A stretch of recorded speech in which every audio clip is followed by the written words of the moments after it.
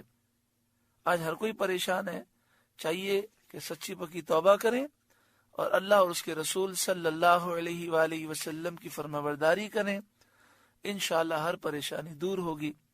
منہم امت مقتصدہ، ان میں کوئی گروہ اعتدال پر ہے، یعنی یہودیوں میں سے بعض وہ ہیں جنہوں نے حد سے تجاوز نہیں کیا۔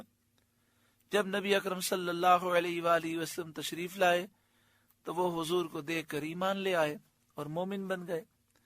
وَكَثِيرٌ مِّنْهُمْ سَاءَ مَا يَعْمَلُونَ، اور ان میں اکثر بہت ہی برے کام کر رہے ہیں، یہ وہ ہیں جو کفر پر جمے ہوئے ہیں۔ سورۃ المائدہ کا 9واں رکوع مکمل ہوا۔ اللہ رب العالمین ہمیں اس رکوع کے نور سے روشن و منور فرمائے، عمل کی توفیق عطا فرمائے۔ خاص طور پر اللہ تعالیٰ ہمیں سچی پکی توبہ نصیب فرمائے۔ گناہ صغیرہ ہو کہ کبیرہ ہو، یہ دنیا کو بھی تباہ کرتا ہے اور آخرت میں بھی تباہی کا خطرہ ہے۔ چین، سکون، برکتیں ختم ہو جاتی ہیں۔ اللہ تعالیٰ ہمیں سچی پکی توبہ نصیب فرمائے اور تقوی اور پرہیزگاری نصیب فرمائے۔ اللہ اللہ اللہ